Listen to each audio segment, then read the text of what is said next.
So we take up Babylonian mysteries and divination. King Ahijah and Elijah, we spoke of this earlier. He sent the messenger to Beelzebub. When the messenger came back, the third messenger, he says, thou shalt, then Elijah says, you shall die because you did not inquire of God. You went looking to the false god. And so we don't want to be guilty of the same sins. Yet now the king of Israel, turning from God to ask help of the worst enemy of his people, proclaimed to the heathen that he had more confidence in the idols than in the God of heaven. Oh, how often we've done that. In the same manner do men and women dishonor him when they turn from the source of strength and wisdom to ask help or counsel from the powers of darkness. If God's wrath was kindled by Ahijah's act, how does he regard those who, having still greater light, choose to follow a similar course? What is divination? It is a form of occultism wherein the person uses objects such as tea leaves, a crystal ball, a tarot card, or a Ouija board, or any superstitiously interpreted object as the means of attempting to gain or elicit knowledge or information that is beyond ordinary human intelligence. This comes from the Catholic Encyclopedia. I went to several other sources and dictionaries, encyclopedias, but this I thought was the most inclusive, the most clear in this definition. And so as you look at this, how can this be, this form of occultism, where we use some sort of object to learn some information? Well, we could read the stars, we could use the zodiac, those are common. Tarot cards, as Vincent just was talking about, he got into. I didn't know he had got into those things as a young person.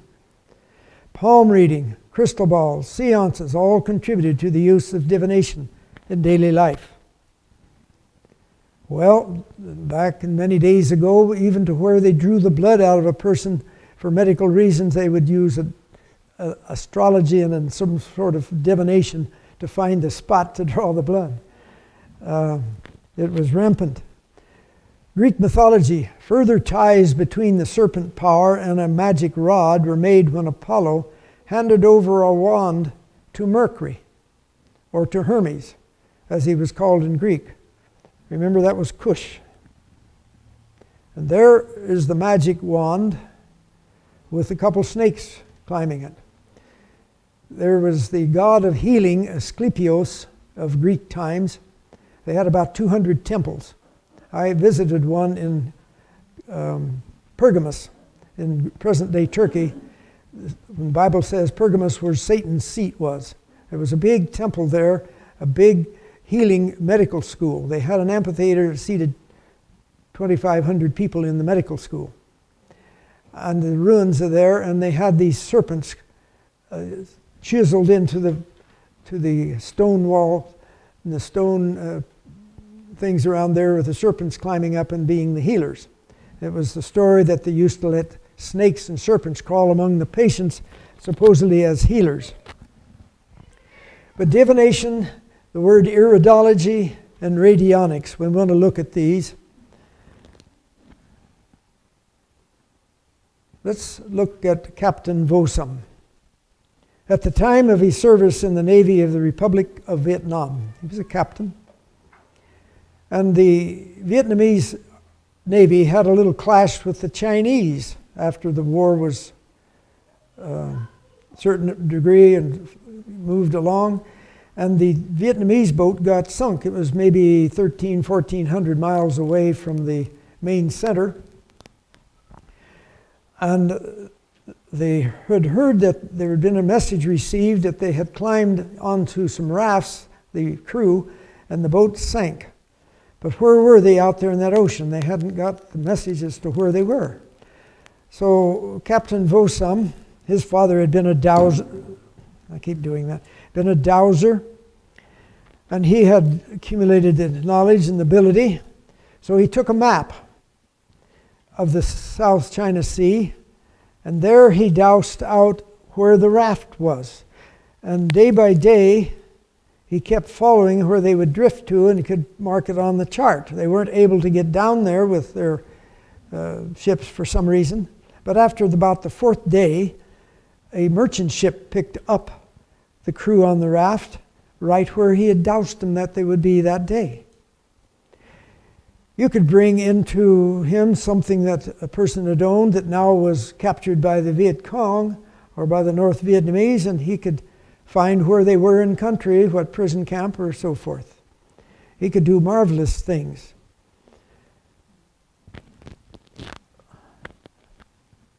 Let's go to South Africa, North Africa.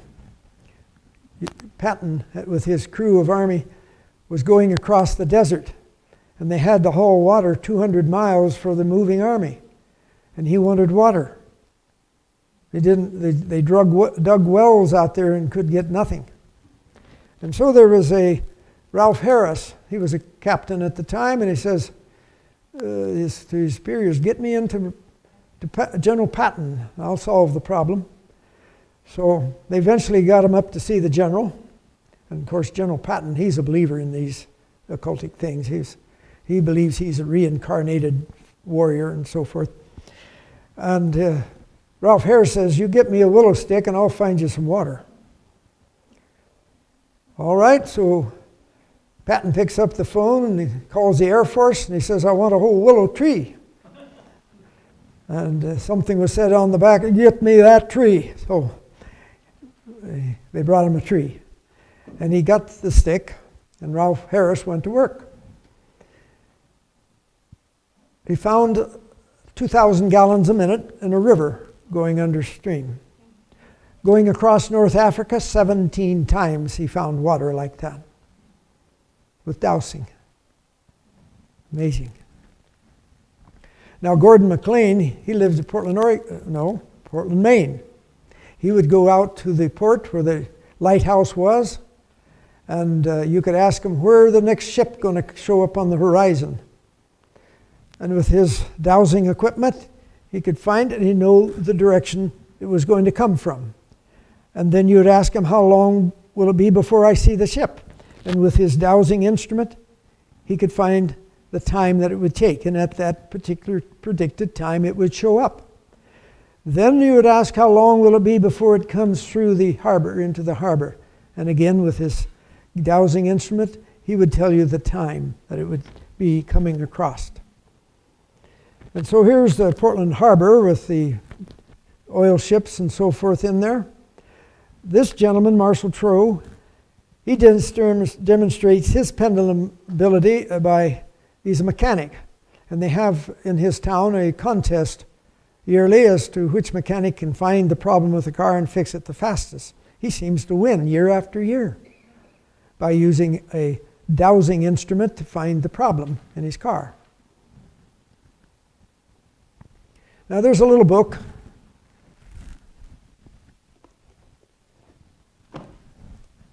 Dowsing, an expose of hidden occult forces, written by, I believe, an Adventist down in La Sierra. It was interesting. In this book, if you have any interest in this field, you really want to get a hold of this book and read it. He and two of his friends had a big argument. He was an absolute deep believer in the physical forces that we just didn't understand yet about dowsing and using divination and using pendulums and so forth. But his two friends were the opposite. They had a big argument one day, but it started them on an 8-year foray of searching for truth. And the book was written at the end of the 8 years. When all the theory, Hester with two researchers spent 8 years asking questions and collecting answers. These pages contain the history and methods old and new, the many explanations and the results of field interviews with dowsers, well drillers, and well owners. The answer they found were shocking. When all the theories were compared, all the opinions evaluated, all the contradictions considered, the ancient biblical condemnation of divination began to make sense. In fact, the biblical description of dowsing, the death penalty imposed for practicing it, and the exposing of its power source is the only reasonable consideration to be found. It is the only explanation avoided in all of the dowsing literature. No one has looked as an outside power. Everybody has looked for some physical power that we can explain with our known physics. And in this book, it is really phenomenal. And he has a page here where he lists the many, many different methods by dowsing, for whether it's for iron or for gold in the ground or water or pipes or whatever. Vast number of methods of divination are done that cannot, most of them cannot have any explanation with the, quotes, electronic connection between the earth and man. So let's see what we can find. Deuteronomy 18, 9 through 14. When thou art come into the land which the Lord thy God giveth thee, thou shalt not learn to do after the abomination of those nations. There shall not be found among you anyone who maketh his son or his daughter to pass through the fire, or that useth divination, or any observer of times, or an enchanter, or a witch, or a charmer, or a consulter with familiar spirits, or a wizard, or a necromancer. For these nations which thou shalt possess hearkened unto the observers of times, and unto diviners. But as for thee, the Lord thy God hath not suffered thee so to do. They sacrificed their sons and daughters in the fire. They practiced divination, sorcery, and sold themselves to do evil in the eyes of the Lord, provoking him to anger.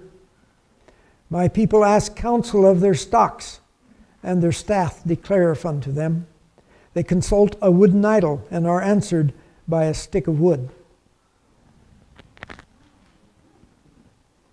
Therapy techniques that use the pendulum. These particular therapy techniques, those that promote them or doing them, in their own literature have listed that a pendulum is oftentimes used to help them make a choice in what they're doing. And so we read about psychic healing, reflexology, herbal medicine, naturopath, dowsing, iridology, color therapy, chiropractic, homeopathy, astrological medicine, and therapeutic touch. These, in their literatures that are promoting their programs, have listed that dowsing is a part, not always, but may be a part of what you receive. Now let's look at iridology. Many of you have heard of that. That's where people look at the iris of your eye and are supposed to be able to tell past disease, future disease, present disease, and disorder, and where it is. It's been very popular in the church a few years back. I don't know, I haven't heard much lately about it, but 20, 30 years ago through our church, it was a very popular concept and accepted. I had a family member that believed in it and practiced. What about it? Well, the eye in this concept is divided into 90 different sections, and those sections are supposed to have connections to other parts of the body, and there will be a change supposedly in the iris if there is some disorder in those areas. But this one man that studied this, he went around the world and bought 20 different charts. All 20 charts were different, promoting it. That didn't do well for holding up this concept. This basis for this iridology is supposedly the neuro-optic reflex, an intimate marriage of the 500,000 filaments of the iris with the cervical ganglia. It's a nerve center of the sympathetic nervous system. The neuro-optic reflex turns the iris into an organic etch-a-sketch that monitors impression for all over the body as they come in. This was written about it. It's not true, but that's the belief. The nerve signals of the optic nerve only go from the eye to the back of the brain. They don't come anything forward. No signals coming forward on the optic nerve, just going to the back. So that doesn't work out too well. Iridology can be traced to ancient Chinese astrological practices. And now the gentleman, chiropractor, that made it common and popular here 30 years past was Bernard Jensen. He lived down in Los Angeles, I believe. But he was a New Age healer in many other ways. He's now deceased. But the iridologists claim they can detect disease long before it appears. Let's go back. There's been many tests of this where they will take pictures of an iris of a person's eye and they gave it to the iridologist. And they would take the same people and give them to different iridologists, always getting different diagnosis. And so they did it in mass scale at times. Took people they knew had known disease, kidney disease, liver disease, so forth, took pictures of their eye, and then gave them to the leading iridologist, and they couldn't agree on them, and they missed them. So it is totally not physiologic. It has no truth in it. But that was very popular, and it goes back a long period of time. Have you heard the muscle testing called applied kinesiology? Very popular. It's a form of divination. Supposedly, if you are doing the testing, the muscle that you're testing is supposed to have a connection with some other organ of the body. Or if you want to test if you have an allergy to something, you hold it in your hand or you put it in your mouth, hold an arm out, and if the arm is weak, that means it's positive, you're sensitive to it. If you have a vitamin deficiency or a mineral deficiency, same thing. It doesn't matter what it is you want to test, it can find it. This is very popular, and it's been in the church a fair amount of time. But it has no science behind it. It has not turned out to be. Where did it come from? How do we happen to have it and accept such a thing? Well, back in 1964, by psychic means, I need to get rid of this thing. By psychic means, this gentleman, George Goodhart, chiropractic doctor, from a spirit guide somehow here, he received the knowledge of this testing mechanism. And that's where it came from. It's amazing how many things the spirits have brought to this type of thing. And he says it's a theory, comes out of innate intelligence. We spoke about that earlier, that chiropractic believed in this universal energy, and they called it innate. So he says it comes from that, and then he combined it with Eastern mysticism, which one and the same in reality, to form the applied kinesiology. Now, kinesiology itself is a science of the action of the muscle in the joints, and that's taught to physical therapists. That's a good science. It's not bogus. This is called applied kinesiology, and it has nothing to do with real kinesiology, but it brings a lot of confusion. The premise is that the muscles have correspondence with internal organs, and if a specific muscle group is weak, then an internal organ will be weak. Whatever they mean by weak doesn't mean sense. It is taught that exercising the muscle group will bring health to the organ. So if you have cirrhosis of the liver from drinking, you find a weak muscle, exercise the muscle. Don't count on getting well, though. It's not going to work. But this is the philosophy. They can test allergies, they can test your vitamins, minerals. And if you want a remedy from the homeopathy group, you can use it to test that and select which tooth to pull. Oh, I had a brother went to a dentist. He had a tooth hurting, but he didn't know which one. You ever have that experience? The whole mouth hurts, and you're not sure. Dentist does all sorts of things to try to find it. Finally, he had him, says, you hold your arm out, and we're going to test on teeth. And that's when my brother decided it's time to go home. And it's not a way to decide which tooth to pull, for sure. After putting into the mouth or hold in the hand a substance, a muscle group is tested for strength. So this is a one, and I'm going through a variety of these rather fast. This applied kinesiology. So Dr. Goodhart says this can localize and is capable of identifying virtually all faults and dysfunctions that have an effect on the nervous system. They encompass everything from subluxation of the spine to imbalances in the body's energy fields. And the energy fields, we're talking about these powers, the yin and the yang, the positive, negative is supposedly going through the body. Have you heard of the sway test? This 2007, in your conference headquarters, we had a weekend seminar, and I was invited to present that weekend. There was a church in your conference that was pretty deeply involved in a variety of things.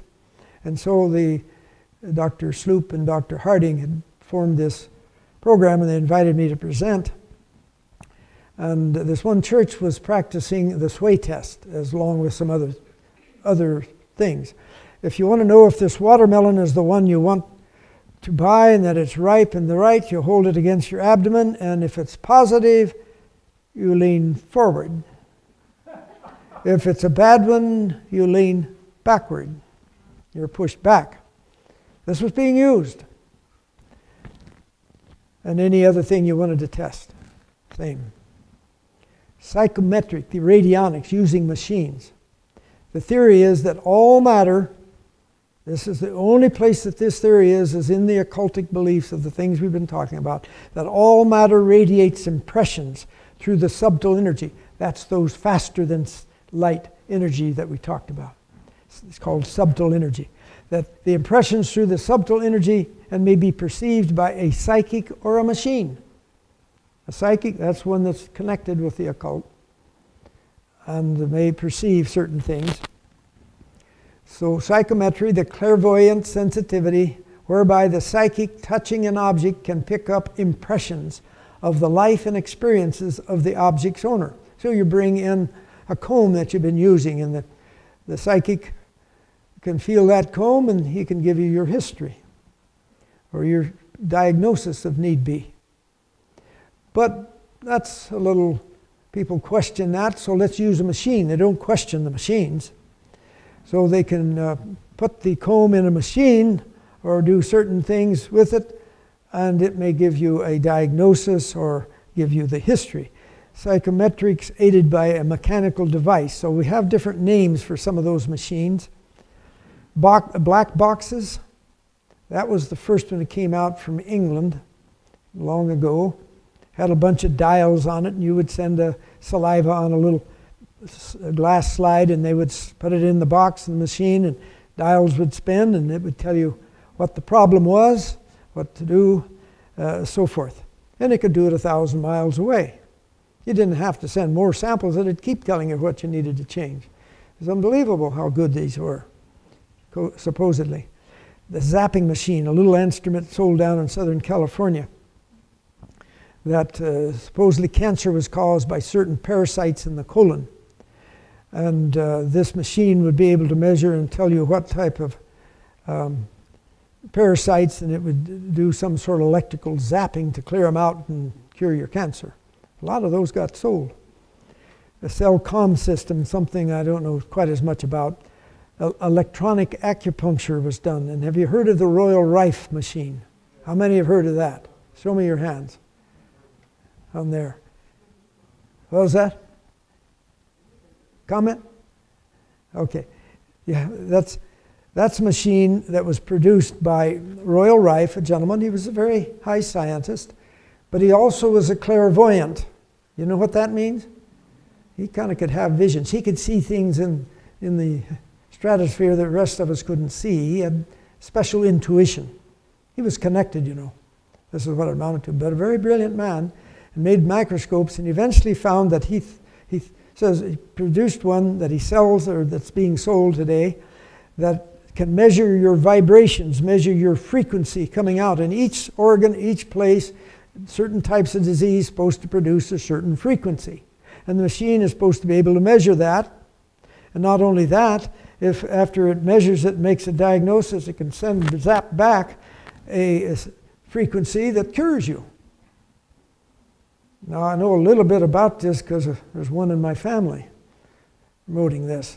They don't pay attention to me on this part. They wanted to bring it to my daughter when she was dying of cancer. I said, no, we just don't use that here. And so I says, they had another instrument that was supposed to cleanse the system of impurities. I said, all right, I knew what that was, and I wasn't worried. It was not spiritualistic. It was quackery, but not spiritualistic. And I says, bring it on. And this is really a close relative. Deeply spiritual, deeply believes in what he's doing. And this machine has a bath of water. You put your feet in it and put the water in.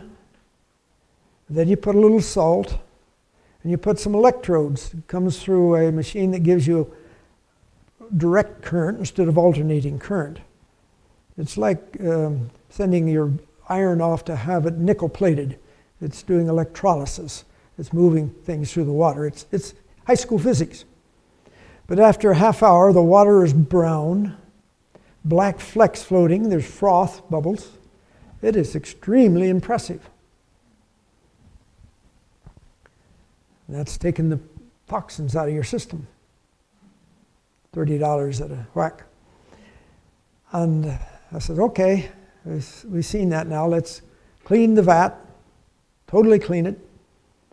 And we put water in it. We put the electrodes in it, but no feet this time. In 30 minutes, looks the same. It's all of the action is between the electrodes, and you have to put the salt in to get some electrolytes. Impurities are not electrolytes. They don't have a charge on them. Your calcium, potassium, sodium, chlorides have charges. If it really worked, it'd clear your electrolytes out of your body. But it doesn't do anything. A little of the oil on the skin gets in, mixed with some of the sodium, and makes a soap. So you have some foam. We didn't have foam when there wasn't the feet in there. But it was very simple to see this, but those that believe in it, even showing that didn't change the opinion at all. And the practice, and I was looked at as one that just couldn't get things through his head. And that may be true. But anyhow, it gives you a little idea of these machines. Yes? Could you explain that electronic acupuncture? Is that? Oh, all right. Those are simply, they're simply putting a needle in and they've hooked it to some sort of electric force. Using the meridian lines then off of acupuncture too? Yeah, the meridian lines are not real. They're all theory, yes. But they'll use certain parts. And they may have you hold on to one electrode and then put electronics, some medicine or something in a vial, and put an electrode in there and then through the machine. And what the machine is, nothing but a voltage meter. That you have to have a battery in there to put a current that goes around. And how hard you squeeze and hold it will make the difference how far that needle goes on the gauge. But it's very impressive because very fancy machines and plastic cases they're in. But most of these are nothing but voltmeters. Now the Royal Rife machine is, I believe, I read that was actually a radio, very minute radio wave rather than the other on that, so it was a little different. But these machines do not do the healing. Now you might have a massage machine that vibrates, and those are fine. But we're looking at things that are promoted, and the concepts behind them are just what we've been talking about all day. The instruments may diagnose by detecting deranged frequency. There isn't this frequency. It's only taught in the occultic literature. But you will find high physicists that believe in it and try to promote it and try to prove it through physics. There's some Nobel winners that are involved in that. It's just like believing in evolution. You have most of the scientists believing in evolution. But is it true? We don't believe it. Nobody can prove either side, or we would have settled it long ago. It's by faith we have to believe. But these things can be shown to be not what they have been told to be. And but any of these where you send this, you can send sometimes a specimen of saliva, send it miles away, they put it in a machine, and it makes the diagnosis. I had a family call me up, they were all excited, and they had a 3-year-old child that they had gone to a healer, a chiropractic healer, that he actually went to my church. And he had taken the saliva of this child. The child was perfectly well, but he sent it off to another Adventist that had one of these machines, and it came back, child had leukemia. And they brought it into me, and they were absolutely petrified. Well, examined the child. It was obvious the child was not sick, did not have anemia, did not have elevated white count or anything that in any way made the diagnosis. But that didn't solve the fears in the family. So I sent him to a pediatrician that did the work in the leukemia field. He found the same as I did. It took months before their fears dissipated from a total quackery. Unbelievable on this. Now these specimens can be sent around the world, and they put on machines, and you don't have to send more specimens. Sometimes they use the same ones to keep telling you what the change is in the physiology of the body. There's no end to the things supposedly can be done, but none of it is true. Dr. De La Warr was a leading researcher in radionics, and he claims help in his research comes from spirits. His wife is a medium. He was an Englishman. He came up with the black box. There's the black box. Goes way back. He was from Oxford. And a lot of dials, extremely impressive. People buy into it. But these machines do nothing. Psychometry radionics, the degree of ability to accurately diagnose is related to the degree of psycho-spiritual development and sensitivity of the operator. Who's saying this? Well, this comes from a book called Psychic Healing, but actually the Theosophy organization says the same thing. They're the ones promote this, they believe in it, but they say it takes a person deep in the occult, really in this, to be able to do a good job. And the premise is all built upon this subtle energy concept, those energies supposedly coming faster than the speed of light, which we don't have any evidence exists. If it does, God hasn't made it plain to us yet. Yes. There's hundreds of different machines, and so the ones you speak about I have not looked at particularly, but every one that I've ever seen and looked at so far has fit somewhere into this field. I know of none. If they were really working, you'll find all of the doctors have them. Right, doctor? Yep. When they don't work, and people want to do, quotes, natural medicine. This is a real trap. Everything's got to be natural. Well, that's good. We all go for that.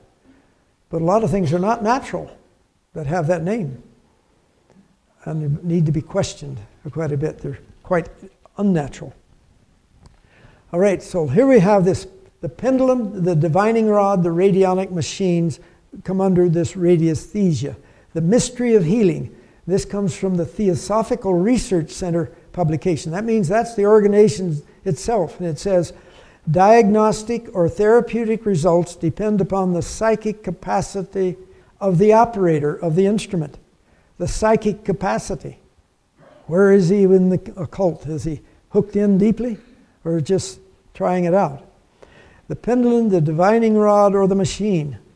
Equal results can be obtained without use of any instrument if the operator has knowledge of the patient's condition. He says, well, we got all of these, but really, I don't have to use any of them. Just let me know what about the person and I can tell you.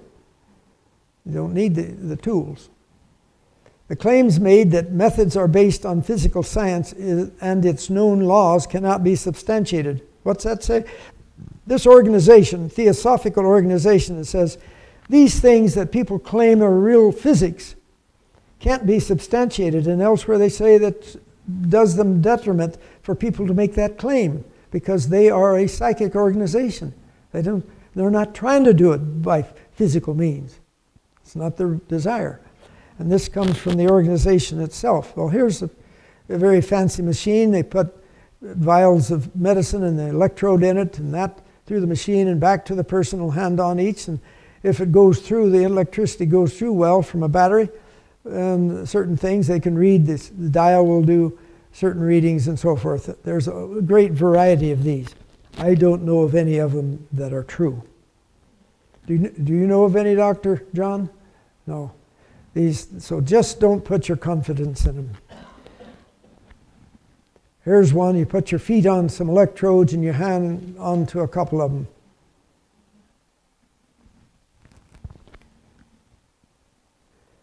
And if you put crystals of different types of crystals in some of these pens and so forth, supposed to work much better, crystal resonators. When I was at the General Conference 2010, I was sitting at a book signing table for the Review and Herald. They were selling the book I had published through Gwen here. And a gentleman came up to me. He was a dentist, of all things. And he had this little silver pen about this long. And he says, "You got any pain?" I said, "No, I don't have any pain." "Oh, you got some pain someplace. I'll take care of it down there." So I don't have any pain. Well, he says, "I can, if you have pain, I can, headache or anything, I can touch this and I can take care of it." This was a wand, a magic wand, you see. And I said, "How about low back pain?" "Oh," he says, "that's a problem." And as doctors know, that is a problem. It's a tough one to deal with. And I said, "What's got in it?" "Has it got crystals in there?" "Yeah." "Well, that's the common thing, is you got these crystals and they're supposed to connect with the heavens very well. TENS unit, that's not, yeah, not weird. That's putting electrical impulses trying to block the nerve a little bit. They work sometimes, not great, but yeah, no problems there, as far as I know anyway. There, I've never seen a Ouija board, have you? Have you? I've never seen one. So I went on the internet to get a picture so I could put it on my field.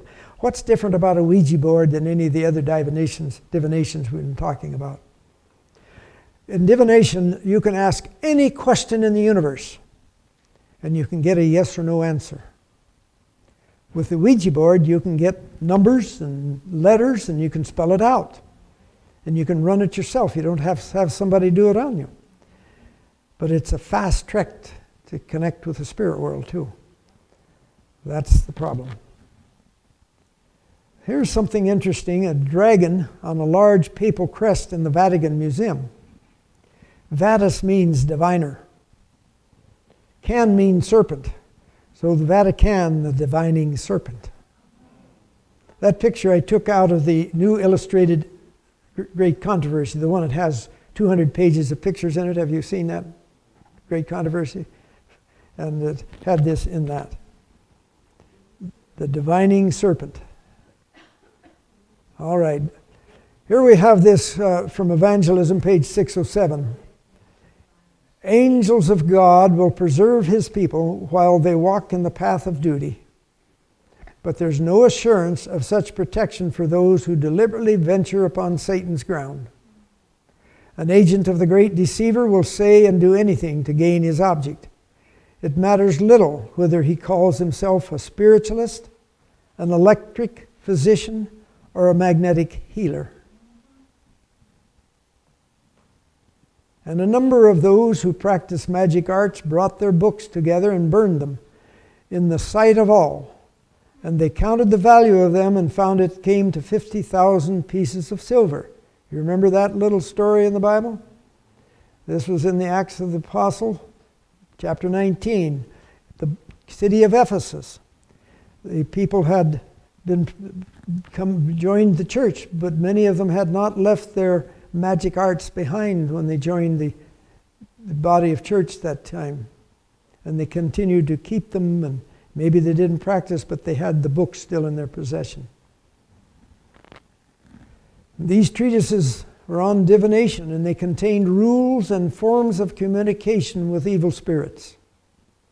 They were the regulations of the worship of Satan, directions for soliciting his help and obtaining information from him. And what did they do? They brought those books and they burned them. Why didn't they sell them? Because that would have contaminated somebody else. But they burned them. And so we come to the end of the divination section. There's thousands of different ways of doing it. And I've tried some in the past, a little bit naive. I'm sure some of you have. And we all learn as we go along, and God will forgive us as we ask for forgiveness and we understand what we're doing. And so this I share with you because I've had to change some things. And I don't bring it to you to say, well, I've done it all right and you haven't, because I'm still learning. And we want to think about what we do. It seems, something that's been used for so long, and it's some method of divination, and there's so many of them, and it can't possibly be any problem here, because the generation after generation has used it. In fact, you go into this, you can go back thousands of years on these. But it doesn't take away what God tells us about that. It's not His way. And so we make a choice. It's ours to make. All right. Let us turn now to another subject. How tired are you? You're worn out?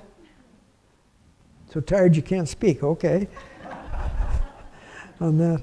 But let's turn to another subject. How about reflexology?